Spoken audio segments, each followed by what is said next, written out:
بسم اللہ الرحمن الرحیم۔ نشے کے عادی ایک شخص کا دردناک واقعہ۔ کوئی مجھے اس مصیبت سے چھٹکارا دلا دے، خدا دشمن کو بھی اس مصیبت سے محفوظ رکھے۔ یہ تو انسانوں کو کہیں کا بھی نہیں چھوڑتی۔ ان خیالات کا اظہار جینسر گوٹ کے رہنے والے ایک شخص ابراہیم نے کیا، جو ہیرون کی لت میں پڑ کر سارا دن ادھر ادھر مارا مارا پھرتا ہے۔ ابراہیم کے بارے میں پتہ چلا ہے کہ وہ اچھا خاصا ویلڈر تھا۔ یہ خوبصورت نوجوان دن بھر محنت کر کے اپنے بیوی بچوں کے ساتھ سکون کی زندگی بسر کر رہا تھا۔ ابراہیم کے مطابق ہیرون کا چرچا سن کر دوستوں کی ترغیب پر وہ اس کی طرف مائل ہوا، لیکن رفتہ رفتہ گھر کا سکون برباد ہوتا گیا۔ فاقہ کشی کے باعث چند رشتہ داروں نے بچوں کو تو سہارا دے دیا، لیکن وہ خود کوڑے اور غلاظت کے ڈھیر پر سارا دن کاغذ وغیرہ جمع کر کے فروخت کرتا ہے، لیکن اس آمدنی سے صرف وہ نشہ ہی پورا کر سکتا ہے۔ ابراہیم سے پوچھا گیا کہ تم ایک اچھے کاریگر ہو، پھر کیوں گندگی کے ڈھیر پر گھومتے ہو؟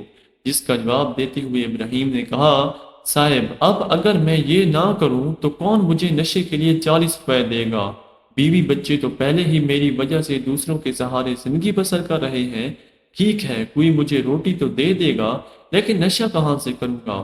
اگر نہیں کروں گا تو میری حالت غیر ہونے لگتی ہے۔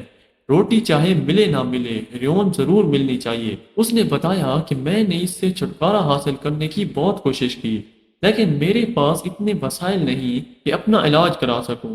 حالانکہ ایک دو مرتبہ میں نے دوا استعمال کی بھی، لیکن مہنگی دوا نہیں خرید سکتا۔ سرکاری ہسپتال والے تو ویسے ہی ہماری شکل دیکھ کر بھگا دیتے ہیں، یعنی وہاں کے چوکیدار ہمیں گیٹ سے اندر بھی نہیں جانے دیتے۔ آخر مجبور ہو کر نشہ کرنا پڑتا ہے۔ ابراہیم نے کہا کہ ہاں، اگر میرے علاج کا بندوبست ہو جائے تو میں خدا کا شکر ادا کروں گا کہ میری جان کو لگنے والے اس روگ سے نجات مل گئی۔ جنسر گوٹ کے دوسرے لوگوں نے بتایا کہ ابراہیم نہایت محنتی شخص تھا، لیکن منشیات نے اس کی زندگی تباہ کر کے رکھ دی ہے۔ یہ تو اچھا ہوا کہ اس کے رشتہ دار اس کے بچوں کی دیکھ بھال کر رہے ہیں، ورنہ اس زمانے میں کون کسی کی پرواہ کرتا ہے؟ ان ہی لوگوں کے مطابق یہ شخص رات کو گندگی کے ڈھیر پر ہی سو جاتا ہے۔ ابراہیم نے کہا کہ سرکاری طور پر ہم جیسے نکارہ لوگوں کا علاج ہو جائے تو بہت سے بھٹکے ہوئے نوجوان راہ راست پر آ سکتے ہیں۔ کاش میں اس دلدل میں نہ پھنستا جس نے آج میرے گھر کو تباہ و برباد کر دیا ہے۔ میری بیوی نہ جانے کس حال میں بچوں کی پرورش کر رہی ہوگی۔ بچے مجھے دیکھ کر کیا محسوس کرتے ہوں گے کہ یہ کیسا باپ ہے، گندا منہ، بال بکھرے ہوئے، کپڑے بھی صاف نہیں رکھتا۔ اور پتہ نہیں میرے یہ بچے کیا کیا سوچتے ہوں گے کہ وہ معصوم چہرے بھی مجھے دیکھ کر ضرور پریشان ہو جاتے ہوں گے۔ یہ باتیں کرتے ہوئے ابراہیم کی آنکھوں سے دارو قطار آنسو جاری تھے، اور وہ سامنے میدان میں لگے ہوئے ایک گندگی کے ڈھیر پر ردی کا کاغذ اٹھا کر اپنے تھیلے میں ڈالنے لگا۔